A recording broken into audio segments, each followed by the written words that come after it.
So today I wanted to talk about audiation. And audiation is a coinage by the music educator, thinker, and musician Edwin Gordon. And what it basically means is the aural imagination, right? So, in the same way as if I say, can you imagine a pink hippo, and you can do so in your head, I could say, can you sing in your brain on the count of 3, happy birthday?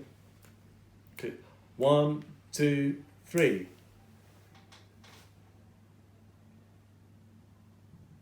Probably would have got the first phrase there in your mind's ear, right? And the cultivation of the aural imagination, as Gordon suggested, was perhaps the most important thing for a musician to develop. So that happy birthday example is just, aural memory. So most of us remember tunes that we know well. For me, it's always EastEnders. Do do do do do do do. You can imagine these tunes in your head, and there they are, whether you like it or not. Let's not talk about Peppa Pig. Okay, so because of that, most people who are not amusical, and there's not that many of those, have some sense of aural memory. It's not completely foreign to us. What a skilled musician, such as a composer or an arranger, or somebody who can audiate music from scores, can do is obviously take that level of audiation a bit further. It's that kind of audiation which is generally a bit less familiar to us and a bit more scary. And obviously there are people in the world, and I've met many of them, who can just write down scores straight from their mind's ear, or hear a piece of music and write it down almost as fast as they can write. These people are high-level audiators. So the highest level audiation, as Edwin Gordon identified it, was being able to manipulate sound, musical ideas in your mind's ear, and being able to improvise that way. And I think this is where it gets interesting for jazz musicians, obviously. I mean, both, because that skill is required for both composers and improvisers. And I think while we don't always hear everything we play in improvisations in advance, and actually to do that is a little bit constrictive because jazz is an interactive art, developing this skill is actually useful to us. So the first step of audiation is really, most of us play or improvise, or start improvising, should I say, by playing licks and ideas. So we might, have something we like off a record, like,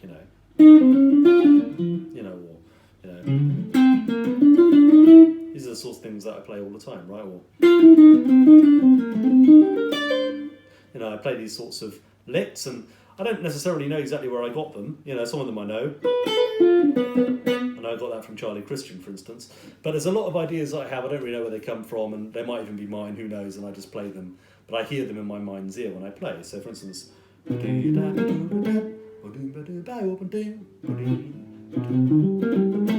even if the notes aren't necessarily all mega correct and in tune, we have a very strong sense of the rhythm. As a Hal Galper exercise, where you would, play a lick that something like, maybe this, and you sing it in your mind's ear, and then you play it. Okay, and that intensifies your connection to what you already know, to the vocabulary you already know, right? And many people transcribe music, they work out solos by ear, and that improves their ability to hear what other people are playing. But this works your audiation as well, right, doing this. So we're always hearing what we play. And I think people who talk about ear playing sometimes think it means like, you've got to choose each note in turn by ear, select them purely by ear. But that's not true. When we speak, we don't tend to use individual sounds. We don't tend to think about each syllable that we say, because that would be very weird. Okay? We don't do that. We think in words and phrases. Sometimes we even leave gaps. Okay?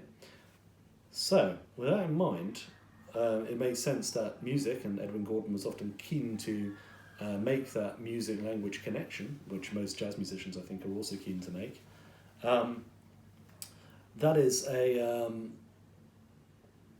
perhaps our playing should be in words and phrases, sentences, lines, paragraphs, whatever, in the same way that spoken language can be. However, the interesting thing about spoken language is not everybody speaks like that. And of course, most people say, you know, at the end of the day, I say, good luck to her, you know, you only live once. What we say is full of cliches. Okay, most of the time. I say cliches too, you know, and I'm probably maybe you know, you see, that was a clam, right? I made a mistake there when I spoke.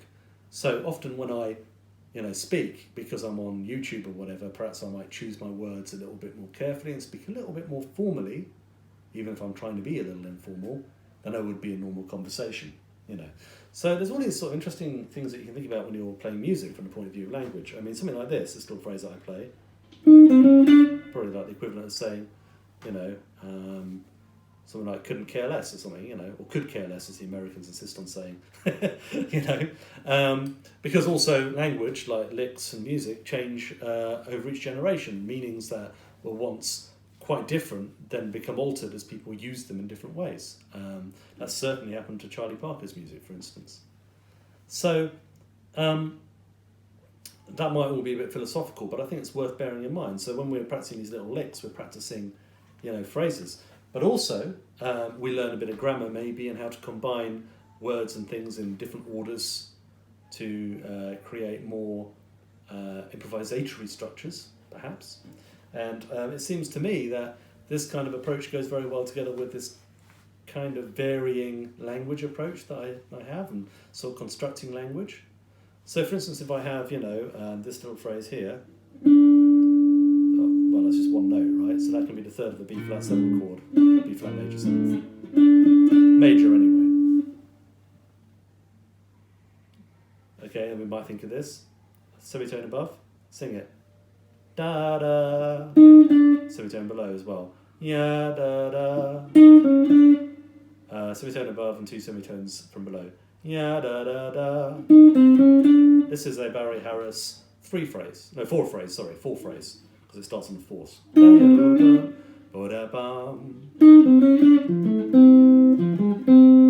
know, there's 2 versions of that. Because I know those phrases, right? Yeah? Or ba ba da ba ba ba bum. Get a flat 7, right? So that, for instance, might be a thing. We could maybe attach it to 2 scale steps from above.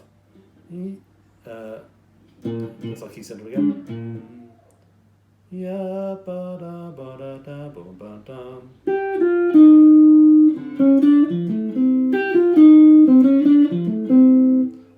Maybe do a semitone below, between.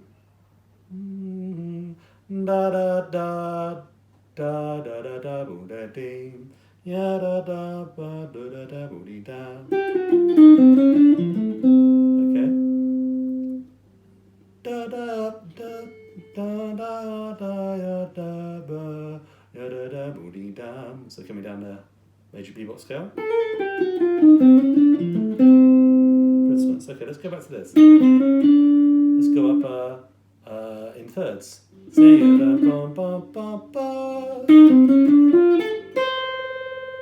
And then go down the scale. That's chromatic scale, right? We can keep going because of the scale rules.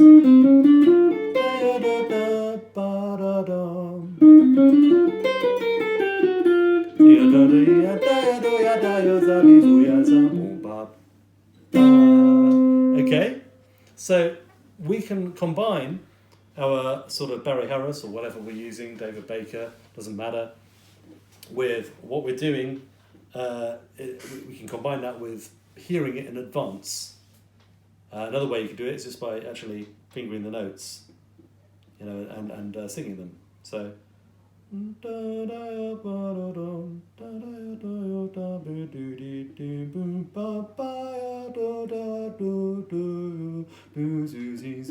think you got that right.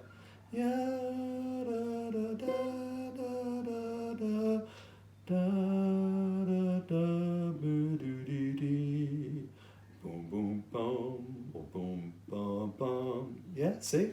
So singing it. So singing is a good way into your aural imagination. It isn't, of course, the aural imagination itself. So I go.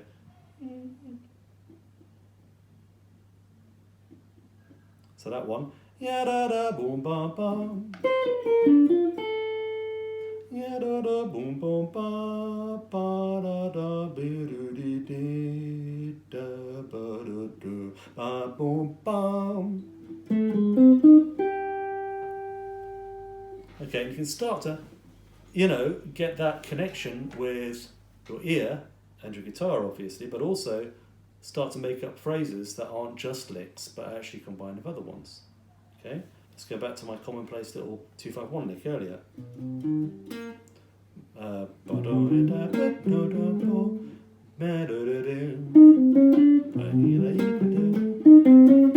Combined it with that one, yeah.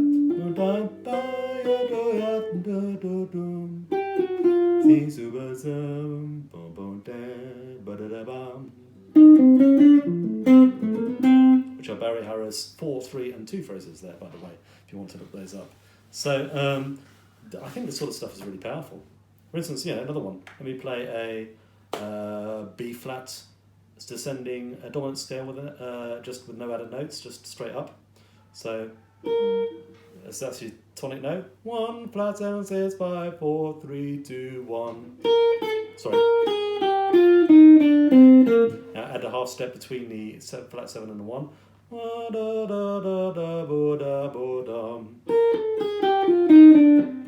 now we're going to run that bottom note down to the third of G7, which is B, which is a half step higher than it would normally be. Okay, normally we'd end on the B flat. So ya da da da da ba da ba dum. Okay, right, now we're going to go up a diminished seventh chord.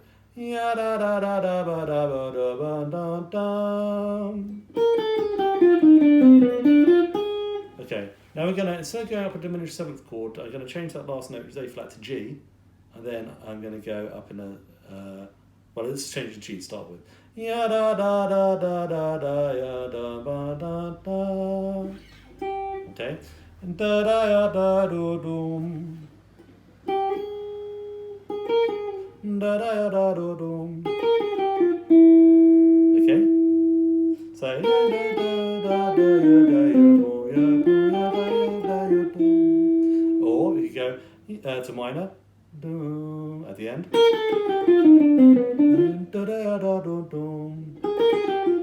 Okay, let's do a pivot here. Na ya da boom da da da ya dum.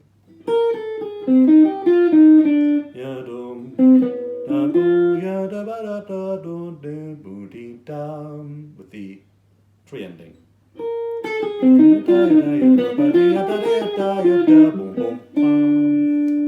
Okay.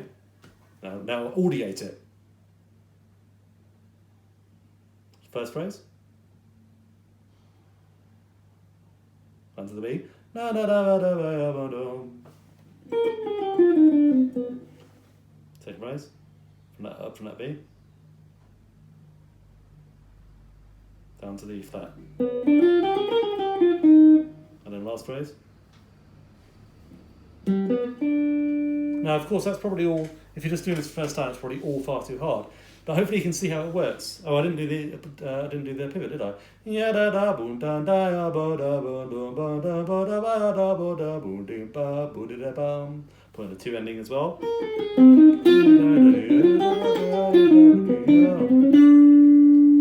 Okay, there you go. That's I think a good way to practice. I know it's probably going to be hard at first. I mean, sing again, sing a finger. Ya da da boom boom ba da da da ya boom ba boom da da da ya ba ba da boom boom boom. Or let's go da da do da da da do do da you boom boom. Da boom boom. So da ya da boom boom ya da boom boom boom boom boom boom. Diminished. Da da ya da boom ba da. Ya da boom boom boom boom. Okay? Ways to test yourself, ways to develop. But you're wanting to develop audiation beyond merely just regurgitating licks. And I think that's where Barry Harris comes in handy, to be honest. Anyway, thanks for watching.